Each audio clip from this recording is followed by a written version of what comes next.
Assalamualaikum warahmatullahi wabarakatuh. Perkenalkan, nama saya Dina Nurinhak dari kelas P2MI. Di sini saya akan membahas mengenai performance issue. Yang pertama, perancangan kinerja komputer. Kinerja sebuah sistem komputer merupakan hasil proses dari seluruh komponen komputer yang melibatkan CPU, memori utama, memori sekunder, bus periferal. Dari segi perkembangan program aplikasi pun sangat menakjubkan. Aplikasi desktop yang hampir dimiliki semua sistem komputer saat ini meliputi pengolahan citra, pengenalan voice atau pembicaraan, video conference, multimedia, transfer data. Yang menakjubkan lagi adalah dari sudut pandang organisasi dan arsitektur komputer saat ini adalah mirip dengan komputer IAS yang dibuat sekitar 50 tahun lalu. Namun perkembangan dan kecanggihannya dapat kita rasakan sekarang ini. Peningkatan kinerja mikroprosesor ini terus berlanjut, tidak kenal henti dengan berbagai teknik yang telah dikembangkan. Di antaranya, branch prediction, teknik di mana prosesor memungkinkan mengamati terlebih dahulu di dalam software dan melakukan prediksi percabangan atau kelompok instruksi yang akan dieksekusi berikutnya. Data flow analysis, prosesor akan menganalisa instruksi-instruksi yang tidak tergantung pada hasil atau data lainnya untuk membuat penjadwalan yang optimum dalam eksekusi. Speculative execution, dengan modal prediksi cabang dan analisis data, maka prosesor dapat melakukan eksekusi spekulatif terlebih dahulu sebelum waktunya. Perkembangan mikroprosesor dilihat dari kapasitas operasi dan kecepatannya sangatlah pesat. Perkembangan mikroprosesor ini sudah diimbangi oleh komponen lainnya semisal memori. Hal ini menimbulkan masalah kesenjangan dan kurang sinkronnya operasi antar komponen. Organisasi dan arsitektur komputer yang handal sangat diperlukan untuk mengatasi persoalan seperti ini. Terdapat beberapa metode untuk mengatasi masalah perbedaan kecepatan operasi antara mikroprosesor dengan komponen lainnya. Di antaranya, meningkatkan jumlah bit yang dicari pada suatu saat tertentu dengan melebarkan drum dan melebarkan lintasan sistem busnya. Mengubah antarmuka drum sehingga lebih efisien dengan menggunakan teknik cache atau pola buffer lainnya pada keping drum. Meningkatkan bandwidth interkoneksi prosesor dan memori dengan penggunaan hierarki bus-bus yang lebih cepat untuk buffering dan membuat struktur aliran data. Bidang lain yang menjadi fokus kajian peningkatan kinerja sistem komputer adalah penanganan perangkat-perangkat I/O. Masalah yang terjadi hampir sama dengan memori. Teknik penyelesaian yang digunakan umumnya adalah teknik buffering dan caching. Target yang ingin dicapai dalam peningkatan kinerja adalah tercapainya keseimbangan proses operasi antar komponen-komponen penyusun komputer sehingga menghasilkan kinerja komputer yang tinggi.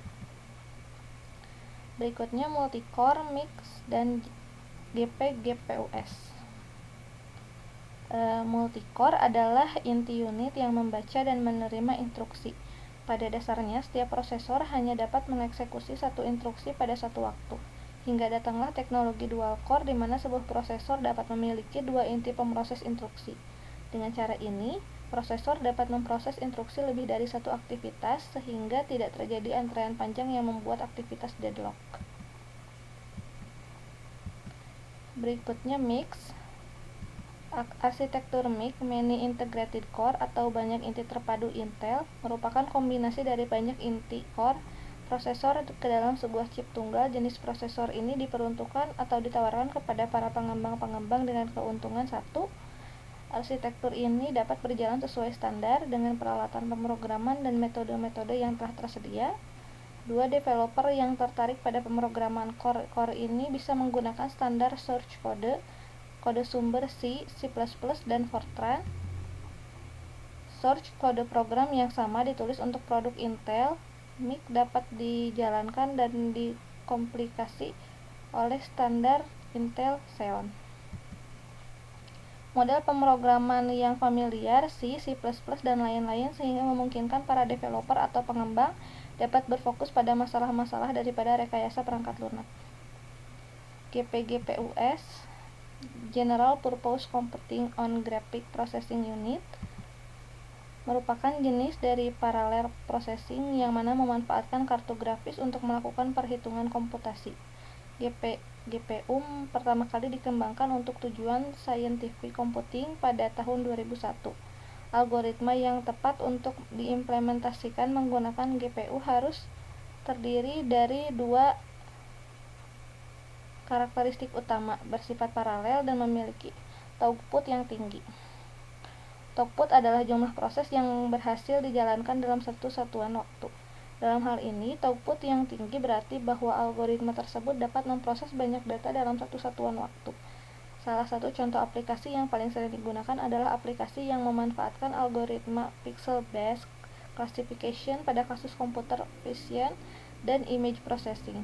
Banyak perusahaan software terkemuka menggunakan GPU untuk meningkatkan kecepatan. Selain itu, aplikasi simulasi fisika yang banyak memanfaatkan PDE dan operasi aljabar linear juga diterapkan dengan menggunakan GPU.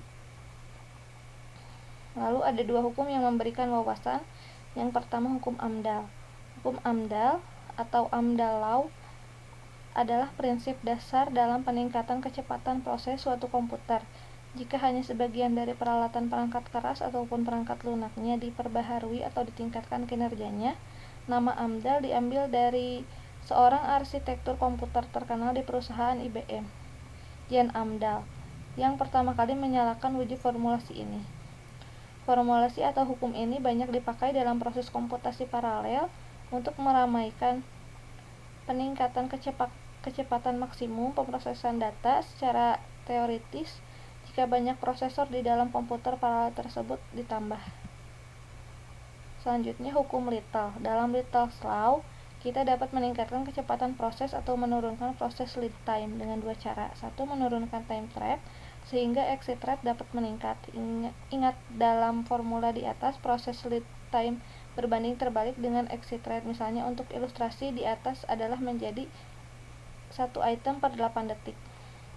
2. Menurunkan atau membatasi banyaknya work in process yang berada di dalam rangkaian proses. Proses ini tentu tidak mudah bagi proses transaksional di mana pelanggan langsung mengkonsumsi hasil dari proses tersebut, atau untuk perusahaan yang tidak dapat mengatur jumlah produk dalam rangkaian prosesnya. Sekian yang dapat saya sampaikan, semoga bermanfaat.